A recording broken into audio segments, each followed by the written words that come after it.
Greetings from the Asian Productivity Organization Secretariat. Welcome to all viewers to the APO's Productivity Talk, a series of webinar discussion on the topics on productivity. This talk is organized by the Asian Productivity Organization, or APO.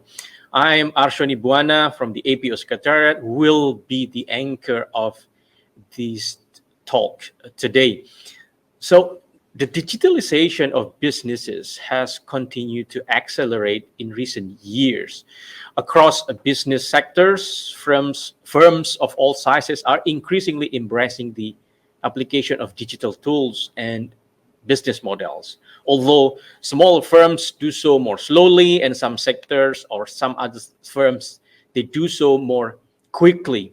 So strategy in venturing into digital technologies to enhance resilience and competitiveness, as well as to create value, has recently attracted small and medium enterprises as well.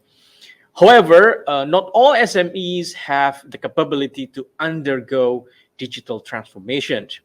Despite the potential and the benefits, SMEs tend to delay in this journey toward digital transformation.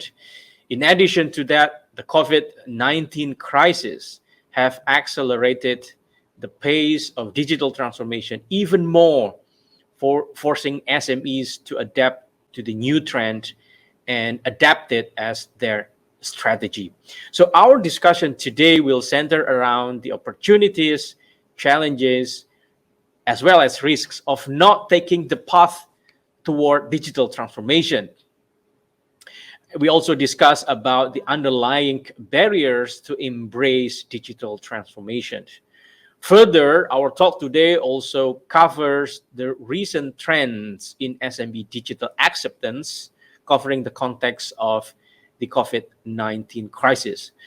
The talk also covers policy actions and responses needed to fasten SME transformation and raises consideration to progress digital transformation policy agenda. So to discuss about all of those, we are joined today from Bangalore, India by Dr. Avinash. Dr. Avinash, we're glad to have you here today with us. So hope you're always well and healthy. Thank you very much. I'm fine and doing good, and I expect the same from you.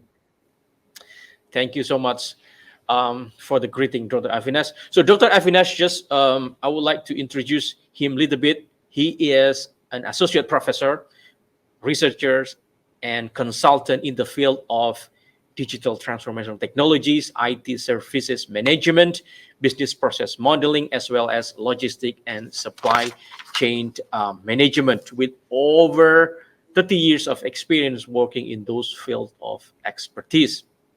So with that, I would like to invite Dr. Avinash to start with his sharing. Thank you very much for the warm welcome.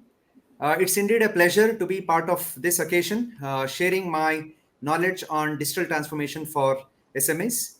Well, as introduced, I'm Dr. Avinash, working in Christ University, Bangalore, India. Now, to start with, you're all aware and exposed to the VUCA world, where we are experiencing a high level of volatility, uncertainty, which has become common, ambiguity, and also the world of complexity. In addition to this, we see that disruption is taking part in several spheres of business. Manufacturing is undergoing digital transformation thanks to Industry 4.0 and their components, which are bringing phenomenal changes.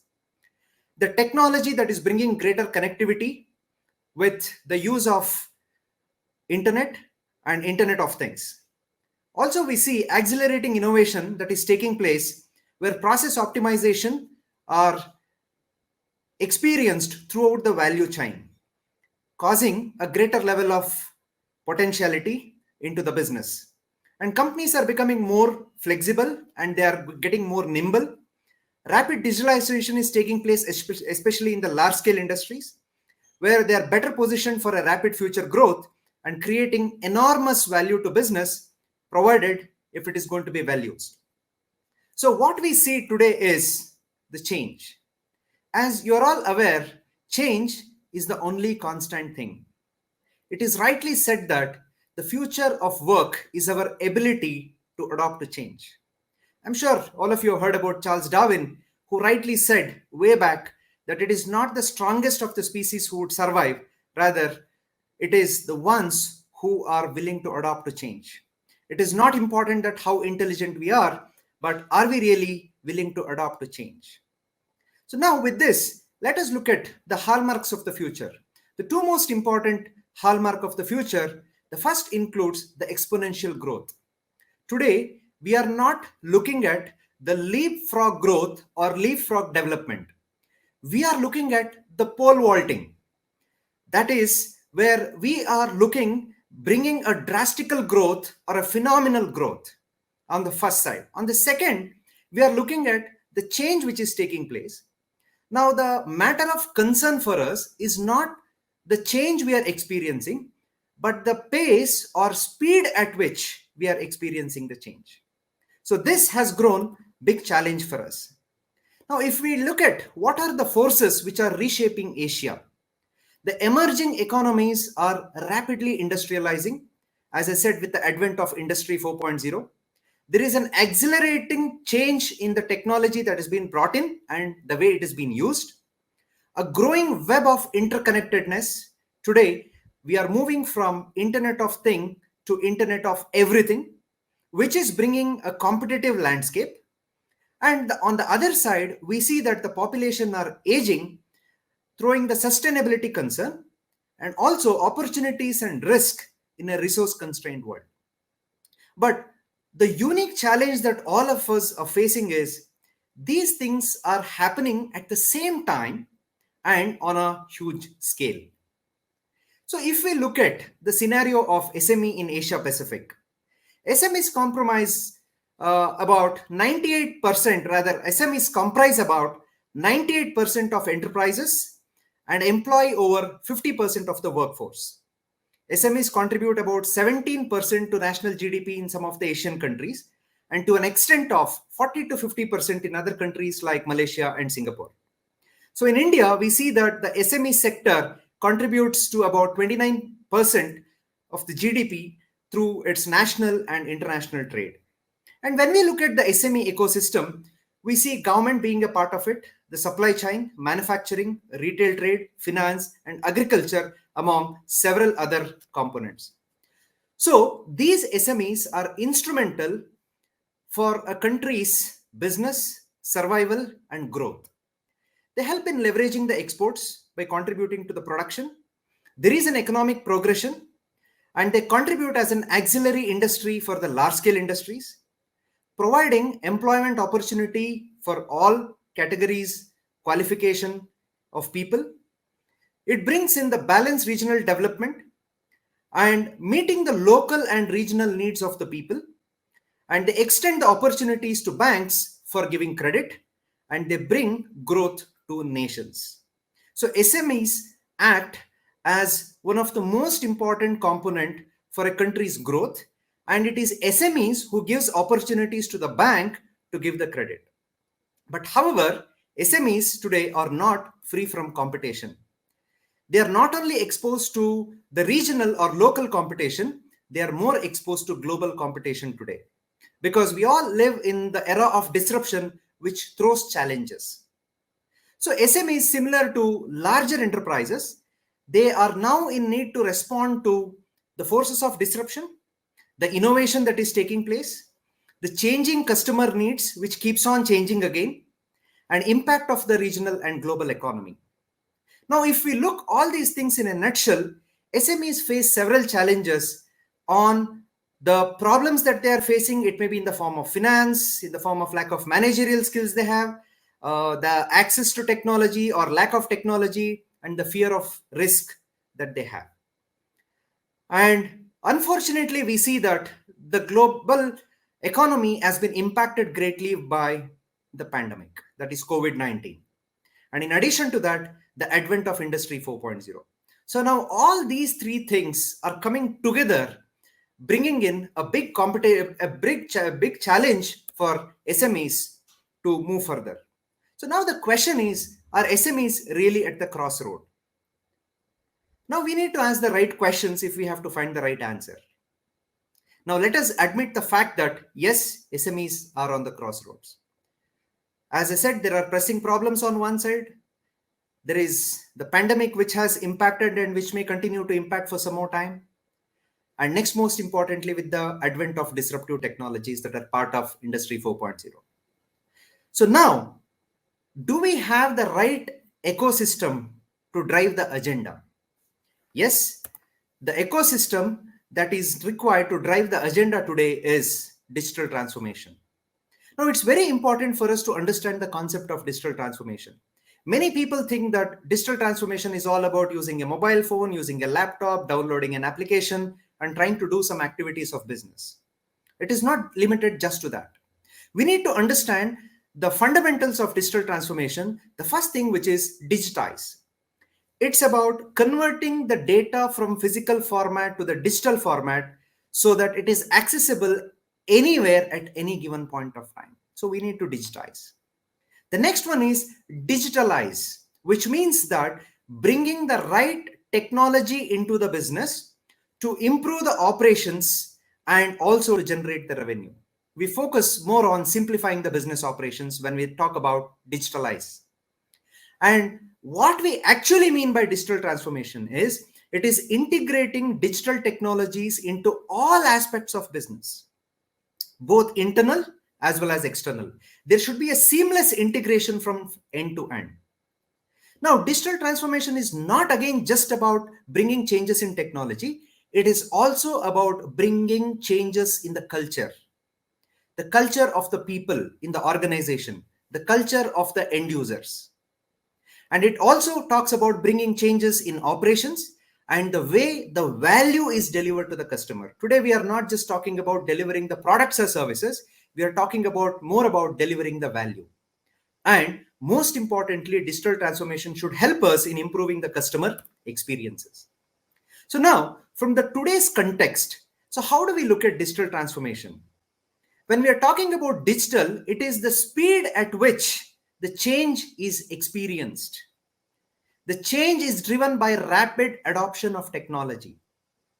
And when we are talking about transformation, it's about how SMEs are going to change and constantly innovate and reinvent. So it is fundamentally changing the way we think about the business is carried out today. And also bringing about the latest or the emerging technologies. Most importantly, either to stay on par with competition or to beat the competition. So the digital transformation, in addition to being a technology element, it is also about the strategy and culture. It's also about the way we engage our customers or our employees. It's about bringing innovation to the business processes. It's adopting to new and emerging technologies into all spheres of our business.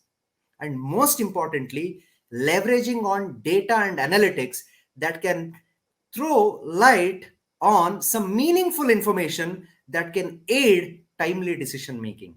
So digital transformation is just the beginning.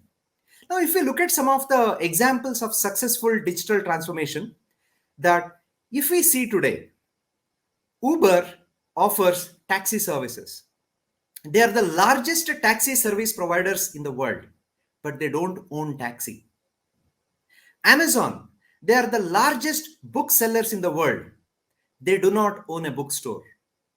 Airbnb is the largest accommodation seller in the world. They don't own hotels. So what we see from successful examples is that digital transformation is not just about disruption or technology. It's about the value we create to our customers. It's about the people who adopt to these technological changes. It's about optimizing the processes and bringing in the capability and to adopt to changes as and when needed by making use of these intelligent technologies and the information. So now, if we look at emerging market trends in Asia Pacific region, this throws some surprising data for us. Asia Pacific digital transformation market accounted for about $138.94 billion US in 2017, and it has a compounded annual growth rate of 26.9%, which is forecasted to grow for the future and expected to reach $825.11 billion US in 2025. Now, what we need to look and see with the global phenomena is that the global digital transformation market is expected to grow at a compounded annual growth rate of 22.7%. Now, what we see here is the Asia Pacific global digital transformation market is expected to grow much faster than the global digital transformation market. So we see that the Asia Pacific region is embracing the change very fast. They are adopting to the trends very fast compared to the global average, and that is a good sign for all of us. Now, one of the study that was conducted and a survey was done among the business executives of APAC region. Now, from the survey, it was found that 95% of APAC executives said that digital transformation has gained importance over the last 18 months. The pandemic has accelerated the digital transformation. In addition to that, most importantly, we see 80% of the executives say that digital transformation is not just about bringing in the technology for modernization. It's also about bringing in the cultural change, which is equally important. When we are talking about the cultural change, it is about the human aspects. And people will continue to remain centric in digital transformation. And a digital transformation success largely depends on being more people-centric. And another interesting fact is that 40% of APAC executives are quickly developing and delivering the new applications compared to just 23% of the executives in the rest of the world. It means that APAC executives are much more agile, much more flexible, and more faster in adopting to these new technologies and delivering it to the people. Now, what is the scope of digital transformation? Many people think that digital transformation is only for the large industries. No. Scope of digital transformation is not limited to any scale of business. Rather, it is applicable to in all spheres of life, business, or living. From today's context, we are going to see how digital transformation is going to be harnessed by the small and medium enterprises, which can help in boosting competitiveness in the marketplace and can bring innovative capabilities, being more agile and flexible, and can be more proactive rather than being reactive, and rethinking the entire way of doing the business. However, the significant economic potential for SMEs comes when digital transformation focuses on production, logistics, and services, which are core part of the business. We see that the South Korean government had decided in 2018 to come up with around 30,000 smart factories by 2022 to improve their SME competitiveness. So it is no surprise that the countries have already started doing their groundwork to bring SMEs in place and bring the competitiveness. So now, what are the major pillars or what are the pillars of SMEs performance? There need to be a strong institutional regulatory framework by the government or the bodies. The market conditions have to be seriously looked into. Infrastructure plays a very important role. And strategic resources are very important as how they are going to be used. Access to skills is very critical because we are moving from knowledge-based economy to skill-based economy. And not just access to finance is important. Access to finance at right time is most important element. But however, we see that SMEs are facing several challenges. I'm sure that these challenges are not surprise to any of you. Now, what we need to look at is the game-changing point in each of these challenges. Yes, we do not have adequate access to finance, but what is more important we need to look at is finance is important, but are we getting it on time? That is more important. Are we getting the knowledge? How is the knowledge management being used? Are we adopting to suitable technology or just a technology that comes and somebody recommends and without even thinking about it, I'm going to adopt to that technology? And low production capacity, which is leading to underutilization of the resources, which in turn leads to high operational expenditure. lack of marketing strategy without using the digital marketing concepts today, and inability to go beyond the local markets, and constraints on modernization and expansions.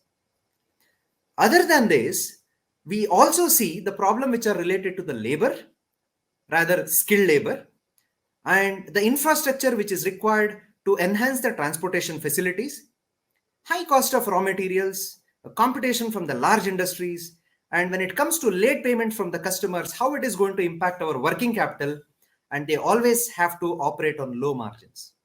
So these are some of the pressing challenges that are faced by SMEs. But on the other side, we also see there are some of the technological challenges which acts as an underlying barrier in adoption. So the top management commitment is more important. It is both negative and positive points for an SME. So management being committed for technology adoption is more seen as a reluctancy factor. Rather, they are the ones who have the ability to decide quicker and faster. So if they are nimble and flexible, they can turn the game around. And having or gaining the technology awareness and implementing the change management and limited interactions with technology service providers or seekers is becoming one of the bottlenecks. There is lack of proper technology transfer. Some technology comes and they are telling to use it, and finally you implemented that, and ultimately when you take it to the marketplace and you don't know how to make use of it. And there may be lack of infrastructural support. And many people think that modern technology seems to be expensive, which are actually not, that I'll be talking about in the next few slides. And yes, lack of skilled manpower to use of this technology is one of the pressing problems. And there is an absence of ecosystem where all the stakeholders come together to harness the power of technology adoption. And we see that the government support and policies are definitely improving, but it is required to a greater extent. And some of the common myths about digital transformation is many people think that digital transformation is only for large industries. No, it can be for anyone.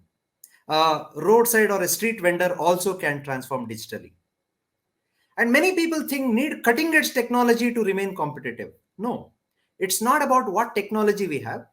How are we leveraging with what technology we have makes us to remain competitive. And people think today technology is very expensive. And there are a lot of open source tools that are there today.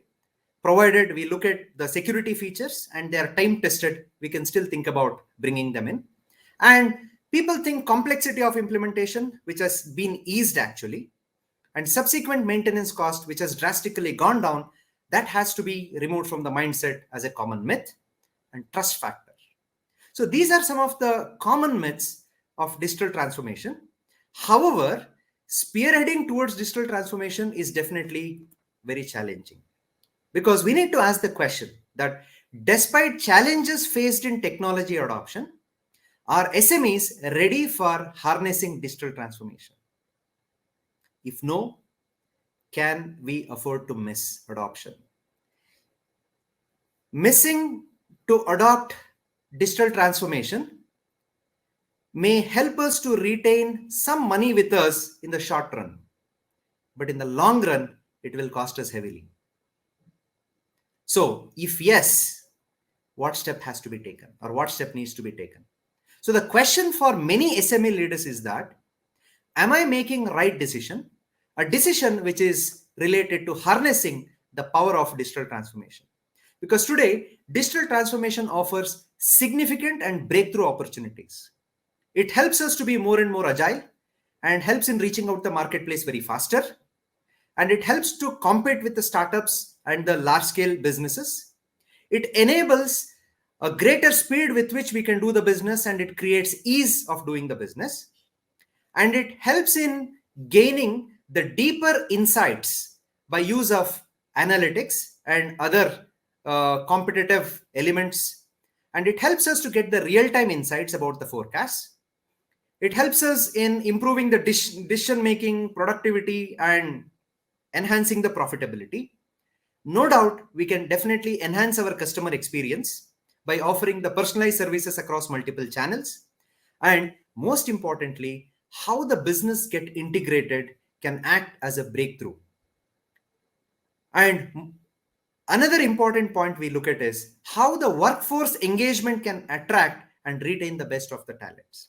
So that is where we bring the total workforce engagement here. So digital transformation brings several significant opportunities for the businesses. And some of the technologies that we can actually talk about here is that there are one side, the foundational or the fundamental technologies, and on the other side, we see there are disruptive or transformational technologies. So foundational or fundamental technologies are more of like having a small applications, which can be an app-based applications or which can be an open source applications.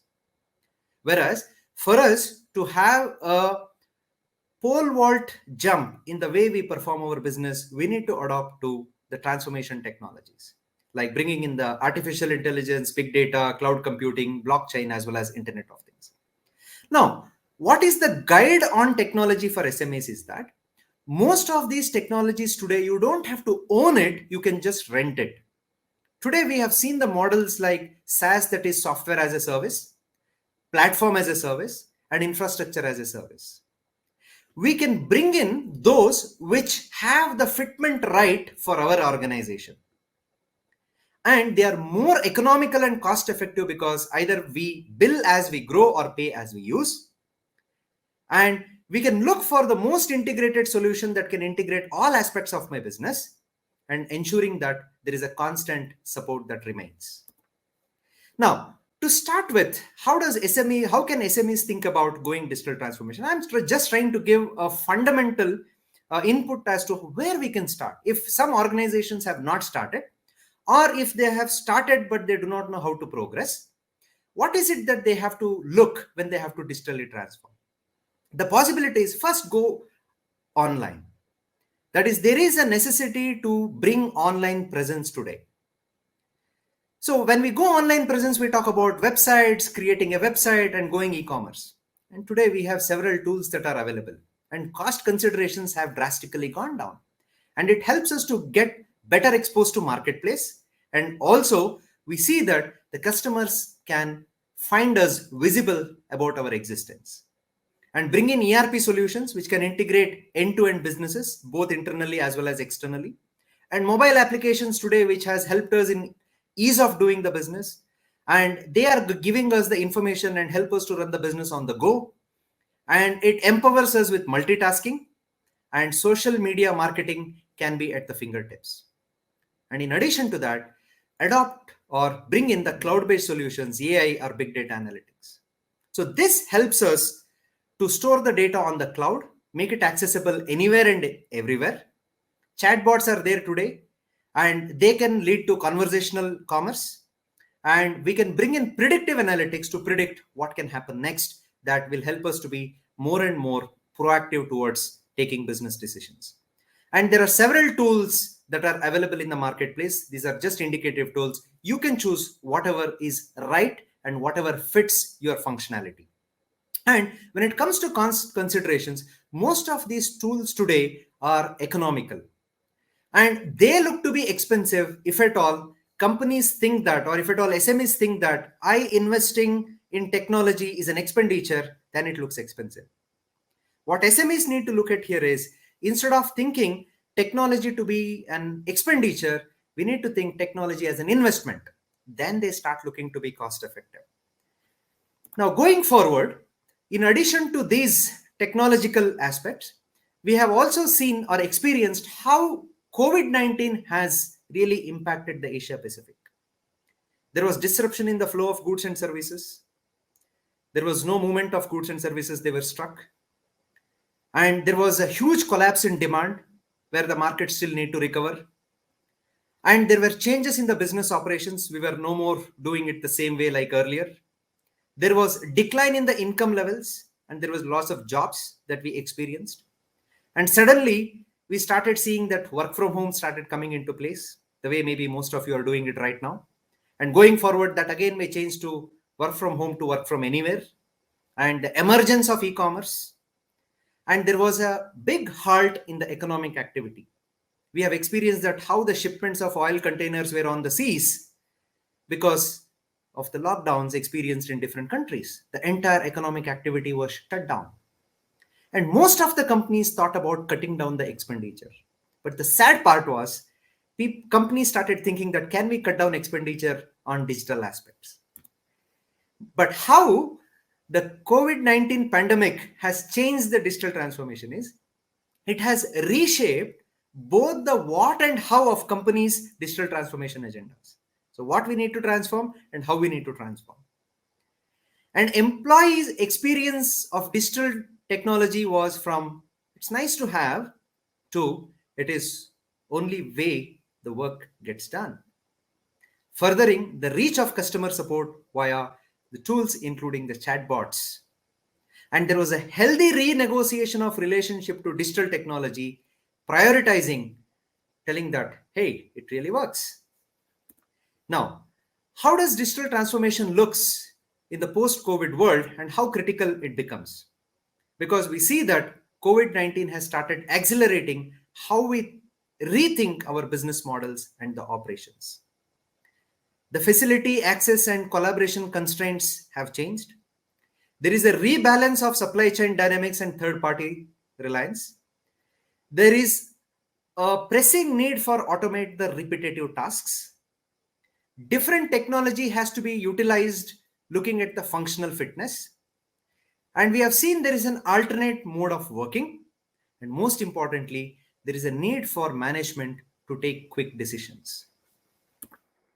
So, digitally transforming SMEs need to do three important things. First, there is a need to reflect, there is a need to restart and revitalize. And when we reflect, we talk about where do you stand today in terms of digital enablement, security risks, platforms, and digital processes. And what can you do now when you are talking about restarting? Look at the digital touch points and digital ways of working and bring in the virtual enablements. And how do we revitalize? That is how you can start to reshape your future by bringing in productivity optimizations. So when we look at the productivity optimization, we see that by and large, the SMEs are labor intensive. So we need to ensure that the productivity comes from labors. So labor productivity has to enhance by making use of technology and infrastructure optimization in addition to the future digital opportunities. So now let us take a look at some of the cases which are turning challenges to opportunity. So Advantage India, to mention a few points, the number of SMEs or what we call MSMEs in India has increased close to 19% from 2019 to 2020. We see that there are a lot of startups coming in. There is a lot of encouragement which is for the new businesses to start. And also, there was a huge increase in dispersal of money to these SMEs for their progress.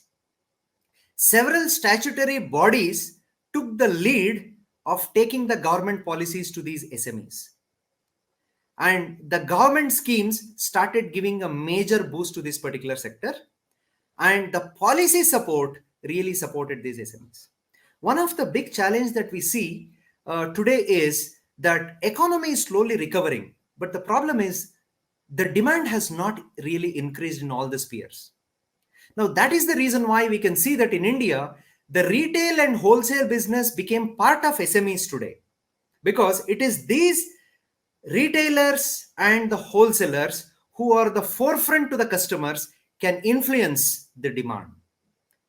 And policy support plays a very important role for any particular SMEs.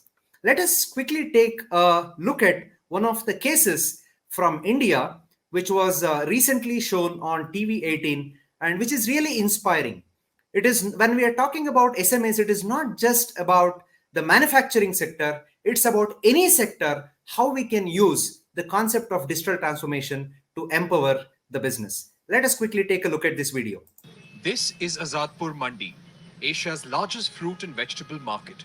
But it's no longer as buzzing as it used to be before the pandemic struck earlier this year.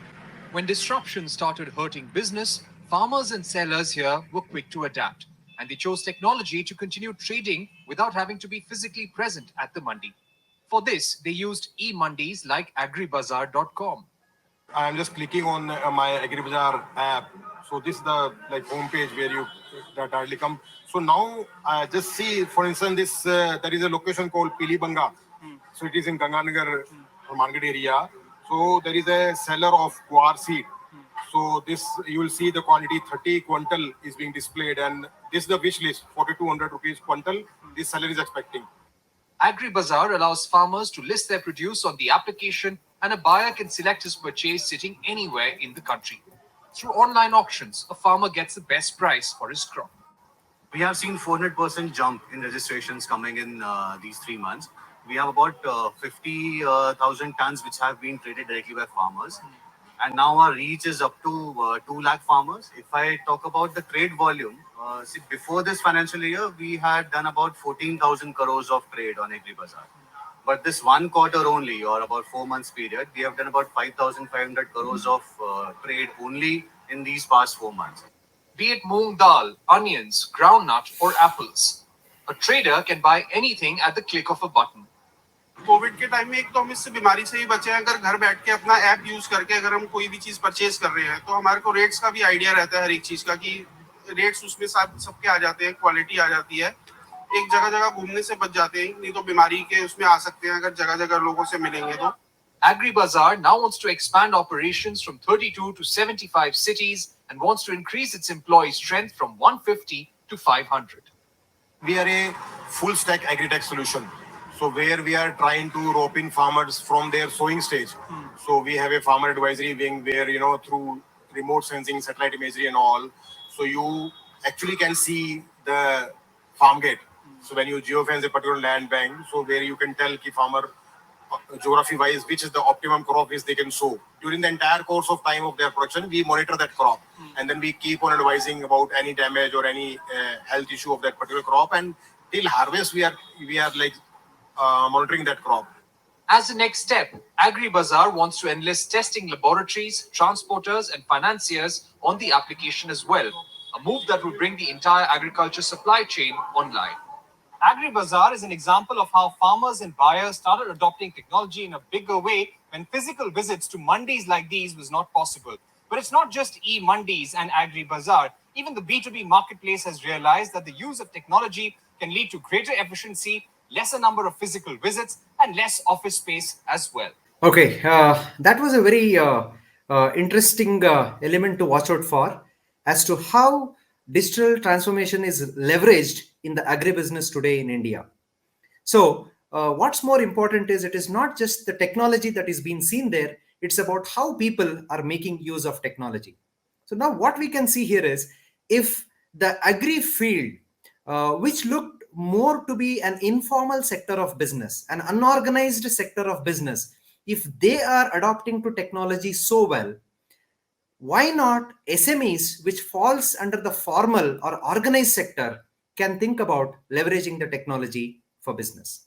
Now coming to the another example, we see that how Microsoft has ventured out having an alliance for green revolution in Africa, what we call as AGRA, that is Alliance for a Green Revolution in Africa.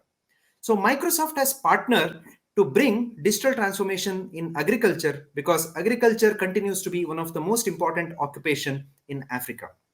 So what they are trying to do is bring in the technology to the farms where they tend to create smart farms, having the drones for conducting the survey of the agriculture lands, and use the fleet of agri-boats where these agri-boats will help in tilling the land, understanding the soil conditions, and knowing the soil aspects and what kind of crops can actually be grown, and having the smart tractors where either they can sow the seeds or they can reap the crops, and importantly how dairying also can become a part of it, and texting cows. They are making sure that the technologies are used so that they get the real-time information not only from the agriculture crops and even with the animals that are going to be associated with this agriculture, and also they get the real-time farming data. So with this, they can see based on the weather conditions, predicting the rains, the soil conditions, and what crops can be grown in what particular areas, how we can enhance the productivity, what kind of manure may be suited to what particular kind of soil conditions. So all these things can be really leveraged using the technology. So this is another case where Microsoft is helping out the agriculture in Africa leverage the digital transformation. So now, when we are talking about SMEs, the question comes, if we have to digitally transform, how do we do it? So what new business model that we really need to follow? So let us try to understand two business models based on which the third one emerges. So when we talk about the linear business model, it's all about manufacturing the goods and services. It's about creating the products or manufacturing the products, and we are going to sell it to our customers who are in the downstream supply chain. The second type of business model is platform-based business, where in case of platform-based business, the businesses don't own the means of production, rather they create a means of connection. They bring in several people on their platform, like aggregators. They create the value by facilitating the exchange of goods and services between either the buyers and sellers or the consumers and the producers. Now, platform-based business model, they are a means of connection, not the means of production. In linear, we see the means of production. In platform, we see the means of connection. But what business model is required for the future is hybrid business model, which blends both the conventional business as well as the platform-based business. So SMEs need to think about not only as the manufacturer of goods or services, also have either their own individual platform or connect with any third-party platform to reach out to the marketplace. But the main concern is when technologies are getting cheaper, faster, and they are becoming more and more reliable as compared to that of experienced workers, do you think that technology will replace the people? Do we really need to have a concern if technology is going to take over the labor? It is not the technology that is going to replace the labor. It is the labor who make use of the technology who replaces the labor who do not make use of the technology. So what's more important today is people have to adopt to technology. They have to learn the new skills of business. So in the near future, skills are going to be the new metrics of the labor market and not the designations or the title. So for this reason, it may be the business people or the partners in the ecosystem, they need to reskill and upskill themselves. And this is one major concern that has to be addressed. And going forward, the concept of human resource should be replaced by human capital, because when we talk humans as resources, resources are meant to be used. So we should not use human beings. Rather, we should nurture the human beings. So that is why the concept of human resource need to be replaced by using the term called human capital. So there is a need to invest in human beings because we need to nurture their capabilities. The more we nurture, the better outcomes that comes with human beings. And it is these human beings who act as the game changers when it comes to implementation of digital transformation. So now, what is it that the government need to really do for this? Where most of the government are already in the path or process of doing it, let us discuss about what are few important things that need to be explored into. The first thing is government need to be agile. Not that we wait for something to happen. We have to be proactive, or the governments need to be very proactive in formulating the policies and most importantly in implementing these policies. And there has to be a friendly environment and ease of doing the business by removing the constraints that actually exist. So looking forward to the government policy actions to fasten the SME transformation include defining the right regulatory and policy frameworks by the government. It may be from the state governments or the central governments or the local governments, what we call as the regional governments or the provincial governments, and having a collaborative governance involving the private players and the public, the way today African agriculture is getting revolutionized through Microsoft.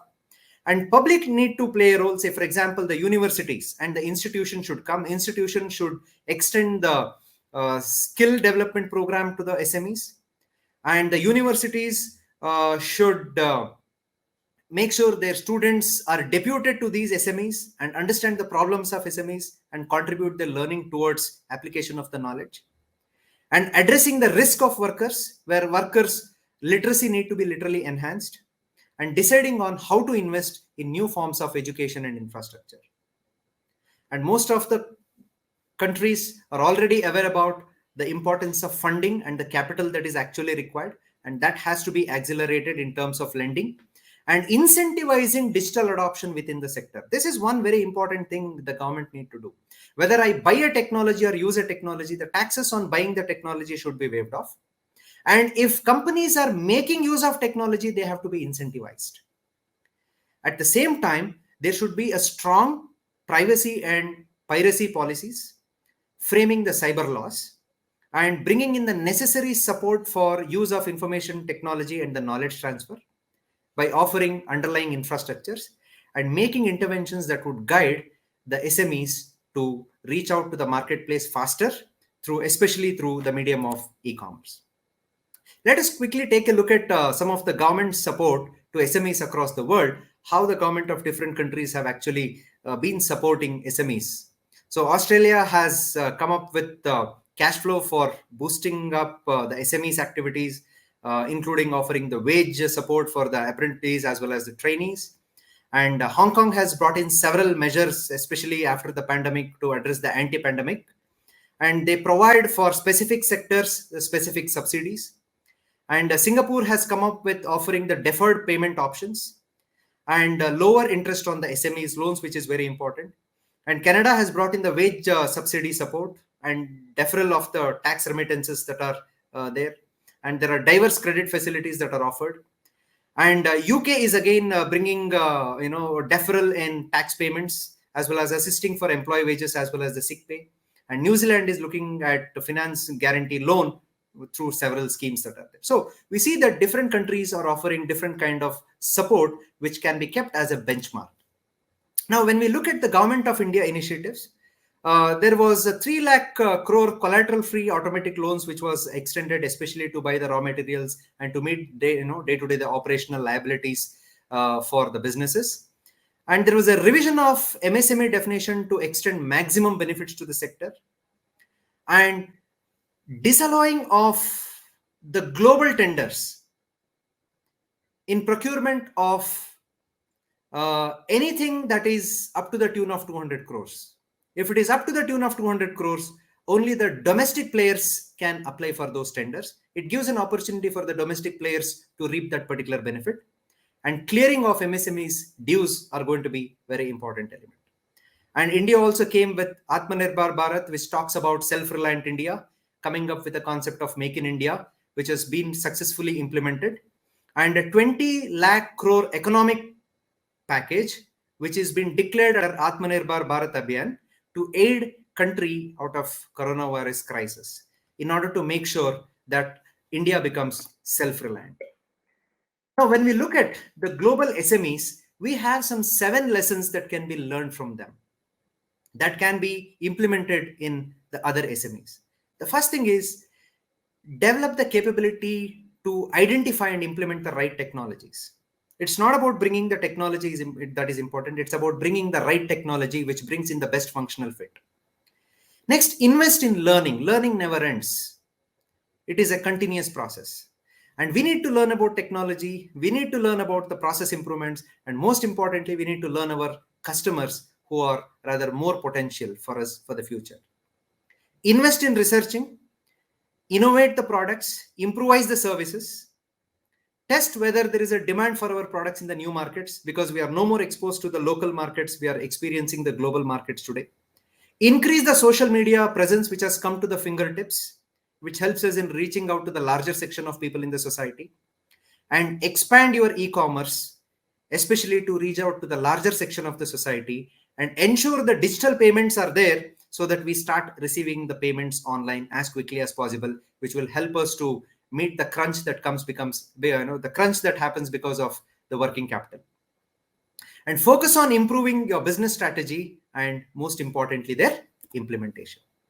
So now, if we look at digital transformation, should we continue to think it as a problem, or should we look into it as an opportunity? Yes, we need to look digital transformation as a unique opportunity to be welcomed rather than a problem to be confronted. And if an organization have to digitally transform, the most important things which stands on the top is the strong leadership.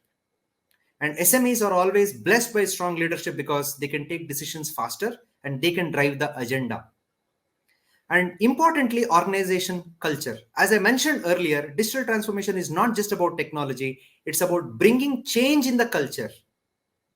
So organization culture need to transform. Having an agile mindset, we are ready. So now the importance of having agile mindset is not only that we say we are adopting to changes, rather we need to think that we will change to adopt. So that kind of mindset becomes very important. And considering learning as a lifelong journey, willingness to learn, and being more customer centric, because among all the stakeholders, it is customers who define our business and its survival, and getting into technical readiness, and most importantly, the strong government policies. So looking at what may be the key steps in digital transformation, if somebody asks this particular question, the operational steps in digital transformation can be decided by the kind of business you do and the functions you perform, and by the expertise advice given by the person who actually help you in undergoing digital transformation. But most importantly, on the other front, what we say is it's very important for us to define the purpose behind digital transformation. We see that today organizations first define the mission statement, and then the purpose.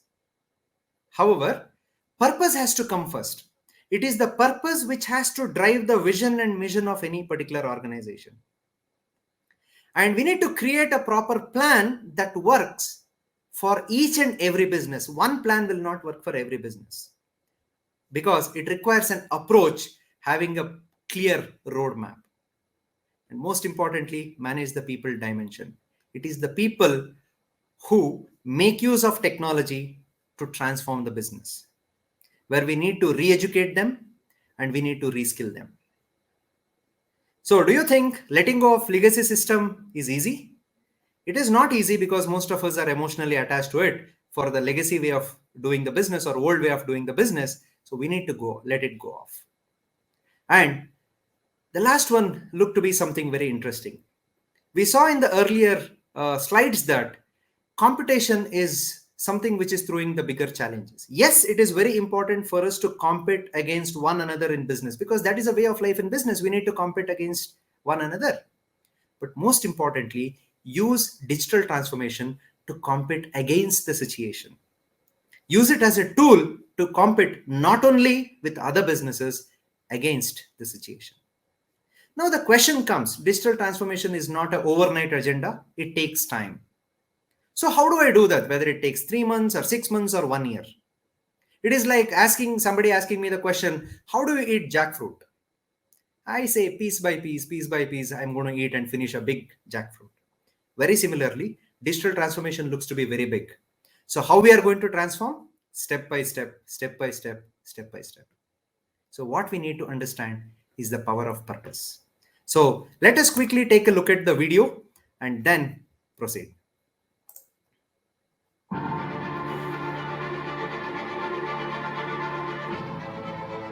Once upon a time, business as usual was often good enough. No more. Where we are going, good enough is dead. In a world where everything is connected, where everything is equally excellent, where performance is reaching perfection, there's only one space left to innovate in: you. Right now, you are a central point in the raging tornado of change fueled by digitization, mobilization, augmentation, disintermediation, automation. Well, the list goes on. Science fiction is becoming science fact. Think about self-driving cars or computers that can learn and think. The way we work will never be the same. The skills we need will be dramatically different. Winning or losing are now happening faster than ever before. So what's your response? How will you discover new opportunities in one of the most transformational times in human history? Are you driving change or are you being driven by it? Disruption has become the new normal. With change, it's always gradually, then suddenly, well, things really have stopped happening gradually. This change is exponential. Everything that used to be dumb and disconnected is now wired and intelligent. Cars, cities, ports, farms, even our bodies will be wired with sensors and will talk to each other. These game changers are also combinatorial. They amplify each other, creating a perfect storm of change. Quantum computing fuels big data. The Internet of Things fuels artificial intelligence and deep learning, which fuels robotics. However, anything that cannot be digitized or automated will become extremely valuable. Human-only traits such as creativity, imagination, intuition, emotion, and ethics will be even more important in the future, because machines are very good at simulating, but not at being. Yes, robots and software will do some of our work, but this will allow us to focus on things that cannot be automated. To imagine change squared, you've got to start engaging more with what might be, not just with what is. Immerse yourself in the immediate future, 5 to 7 years out from today. We need to go beyond technology and data to reach human insights and wisdom. Technology represents the how of change, but humans represent the why. The future is about holistic business models. The opportunity is to be liquid, to learn just in time, not just in case, not single improvements, but complete transformations, not individual systems, but new ecosystems. Humanity is where true and lasting value is created. We will engage, relate, and buy things because of the experiences they provide, because of their transformative power. The future doesn't just happen. The future gets happened. The new way to work is to embrace technology, but not to become it. The future is in technology, yet the bigger future lies in transcending it. Let's live and lead from here. So thank you so much for your sharing, Dr. Avinash. Yeah. I've been enjoying all of those wisdoms, knowledge, and information that you have been sharing with us. Let us now proceed with a Q&A between two of us. That is, of course, related to your presentation, to the topic that we are discussing today. Perhaps one of the things that really a little bit, attract my attention is that we know that the nature and challenges, and as well as constraints of SMEs are different from big businesses, right? So by holding this fact in hand, do SMEs really need to have the same response with regard to digital transformation as big businesses? Or I would, if I would put the question differently, do size really matters in making any decision for digital transformation in this case? Your view on this, please, Dr. Avinash. Okay, thank you for that particular question. Yes, SMEs' nature, challenges, and constraints are different from big business, no doubt about it. That is due to the scale of operations and the kind of market they operate in, and the way they access the resources. However, SMEs have the advantage of being more nimble and flexible in decision making and changing very fast. Yes, the response to digital transformation by SMEs remains the same as the big businesses, because digital transformation is not an option anymore. Rather, it is the only way our chance to survive. It's simply a way of life. So the size or type of business is immaterial, as it is once in a lifetime technology shift. Every industry and business need to respond. However, the approach may vary depending on the size and type of the business, considering the resource availability and usage constraints. So size does not really matter in making any decisions for digital transformation, as it is not a matter of choice, but survival. So you also mentioned about innovation capabilities as one of the scopes of digital transformation for SMEs. So sometimes I'm a bit confused. What need to be done first? Increasing innovation capabilities of the organization or of the SMEs before going digital, or it should be the other way around, do you think? Yeah, that's a good one.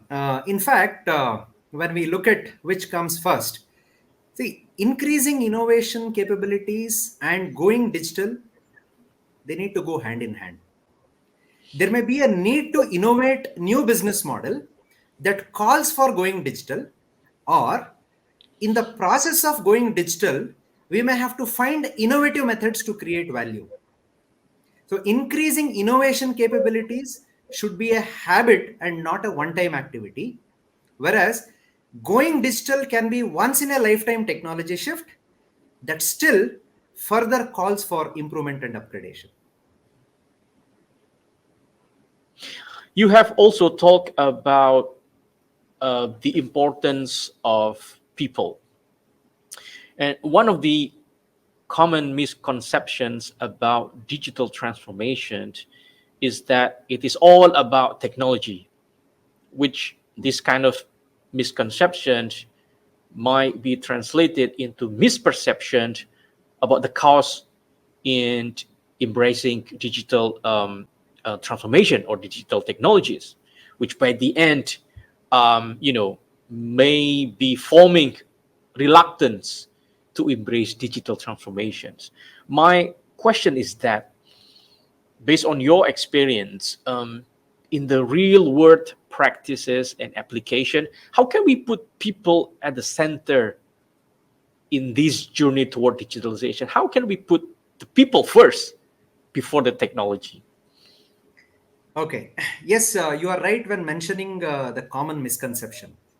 So, digital transformation is not just about technology, but it is bringing change in the culture, a change in the way value can be created and delivered to the customers, and their experiences can be enhanced. It's about engaging the people, bringing the process innovations, and deriving insights into every aspects of business. And the misconception about the cost is that businesses need to consider the digital transformation journey as an investment rather than an expenditure. The right choice and use of technology is in relevant business operations can be more cost effective and lead to productivity and profitability enhancements. Yes, most importantly, technology by itself will not do anything unless there are people who appreciate and use it.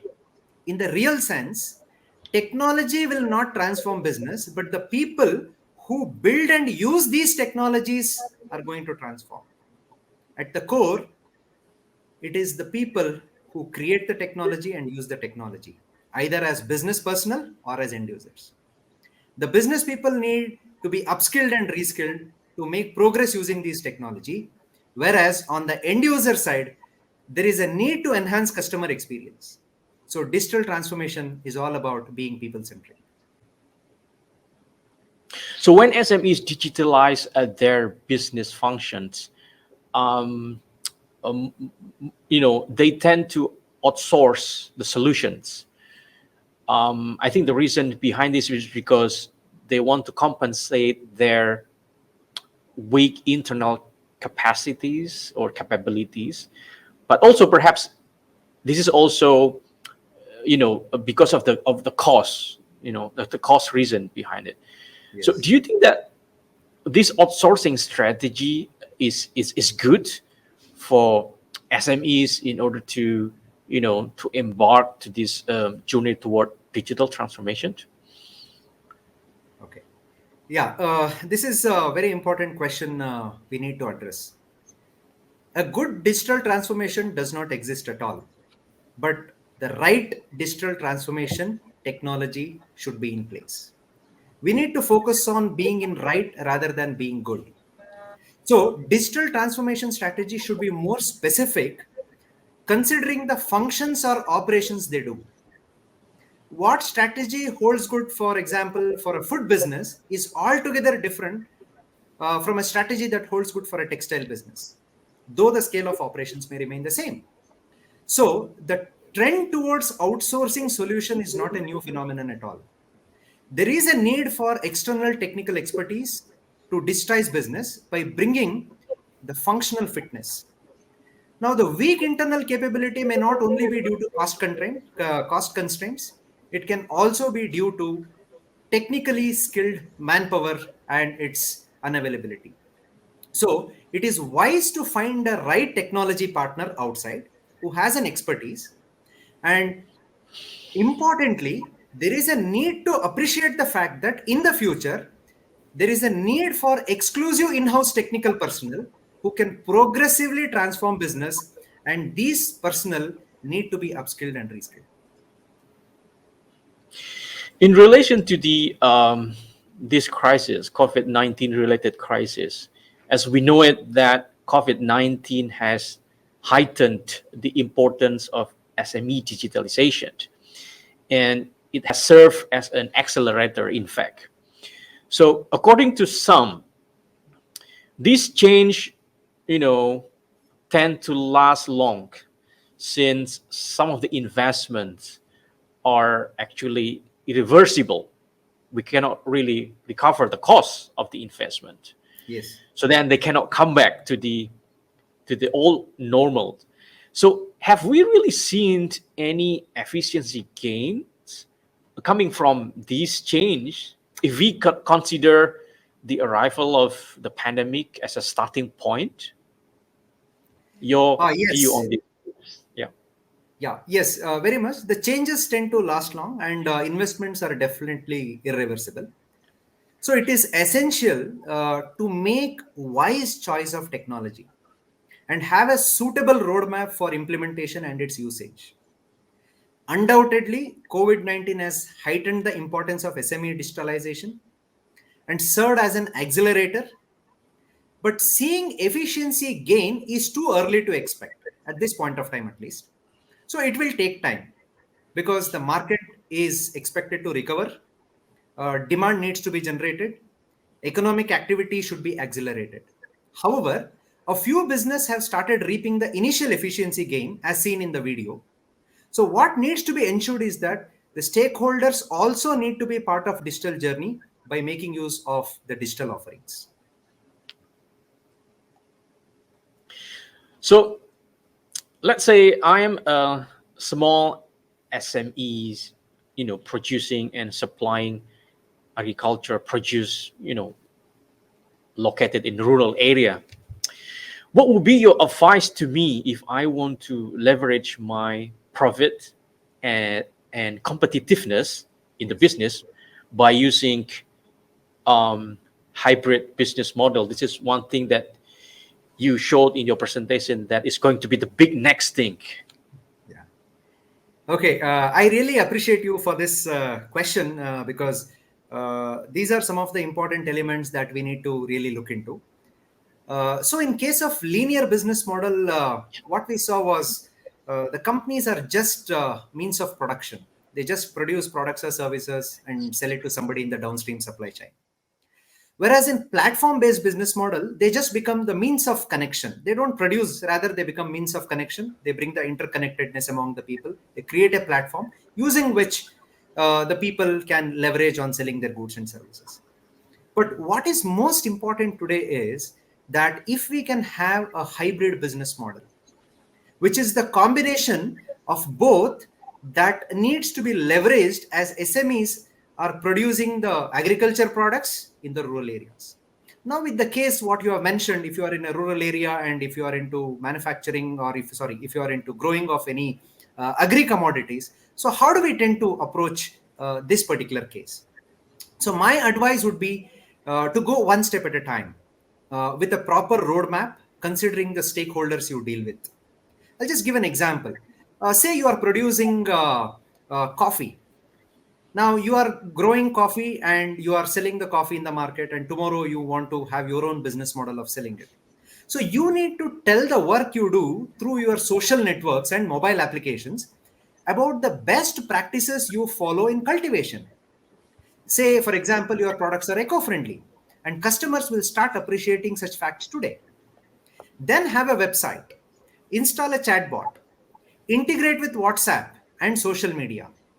Bring in simple or fundamental ERP solutions which can get the functional fit right. Have analytical dashboards and gain insights about the consumers' demography and their behaviors, and engage them constantly, and rope in the community of people digitally and make them opinion leaders for your business to see better way of streamlining and use of technology. And operationally, most importantly, that is how we need to look here. The inventory can be maintained in one cost effective place, which I'm talking about the coffee.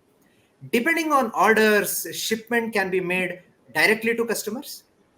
And for shipments, an online shopping aggregator platform can be leveraged to avail the competitive shipping charges. This avoids the intermediaries. The cost of associating with retail outlets can be avoided. Creates direct, credible connect with the customers. Business can be carried out even from rural areas. Urban dependencies can be avoided. So, leveraging profits in this case would definitely be possible as you are reaching out to market faster. You're more having considerable exposure, integrating internal processes, and efficiently managing the operations and deriving meaningful insights of the data and taking timely decisions. This will be my last question. I'm asking about your perhaps prediction. What would happen to the SMEs that are non-digital adopters? Particularly after this COVID crisis, has been passed. Would they survive? If they wouldn't, what is it the role of government and other stakeholders in this case to help them to revive their business, to go back again to their own foot and then do and contribute something to the society? Okay, an interesting question that definitely have to be looked into. SMEs that are non-digital adopters in the post-COVID time, they may sustain temporarily because they still have their old customers coming in and buying the goods and services. But moving forward, I'm sure that they will definitely go digital as they have also started appreciating the importance of adopting to technology. But if not, they will definitely lose their market share and benefits that they would have actually reaped going digital. Today, survival is not just about being the fittest, it's also about being the fastest. In this regard, the government should come forward the way many have already come. However, in this case, there is a need to consider SMEs as the contributors to the economy, and they should be looked as a social concern for their survival, which brings significant impact on society. So the government need to ensure that SMEs are empowered and take several actions. Say, for example, the government will rope in the private players and ask them to render corporate social responsibility to help the SMEs to digitize. The government will go to the universities and tell the students that it is mandate for them to do some project works in the SMEs and help them in implementing some kind of technology. And they go to external consultancies and say that they have to bring in the managerial expertise. So one is whether they adopt or not, it's very important the government also take a push and give them the taste of importance of transforming digitally and solve their problems and scale up their operations. We are reaching to the end of this interesting talk. So I would like now to invite Dr. Avinash to come up with conclusion or the final words of this talk. So then this is something that perhaps the viewers can take it away and perhaps can learn it and then can implement it in their own organization. Please, Dr. Avinash. Okay. As I mentioned, when we are talking about digital transformation, first it is very important for organizations to define their purpose. As I said, purpose should not come after vision and mission. Rather, purpose should come first. So, what is our main purpose? Because today, our purpose of digitally transforming should not be that we need to achieve a leapfrog development or leapfrog jump in adopting to it. Rather, what is required today is we need to pole vault. If we have to catch up with the top economies across the world, especially the SMEs in Asia Pacific region, we need to think about pole vaulting. So that is one very important element. And now, if we have to pole vault, it is not an easy factor. It requires, most importantly, an investment that is required for the technology. And today in SMEs, what is required in terms of finances, it is not just we need something in the form of venture capital, rather we need something called adventure capital. So that is going to be very important for any businesses or SMEs to be looked into. And we always think about bringing in the best practices. So today, having the best practice is equally important as compared to the top, deciding in advance what is the next best practice that we can actually implement.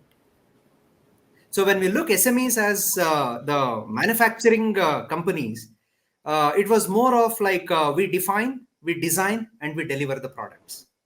But today, with bringing in the digital technologies, what is more important for us is we need to move from define, design, and deliver. We need to move to innovate, incubate, and incorporate. Rather, I will put it like this. We need to digitize, decarbonize, and democratize. When we have to democratize, we ensure that the technology is percolated down to the organization and everybody make use of it. And as I said initially, we all live in the world of VUCA, which brings in a lot of uncertainties. So in this world of uncertainty, the only way to create, or in this world of uncertainty, the only way to predict the future is actually to create it. And digital transformation is one such tool where we can create a better place to work and better place to live. Thank you very much. I think we should save for the next talk at least the two things that really, to me, is very interesting. First is the adventure capital, and also the 3Ds: digitize, decarbonize, and democratize. So I think the relation between the two, if we can have another session on that, that will be very interesting. So I would like to express our gratitude to Dr. Afinas for sharing his knowledge, experience, and as well as wisdom. So to all viewers, please do not forget to leave your comments and question on our YouTube channel down below. So we will try to get back to you as soon as we could with our responses to your questions.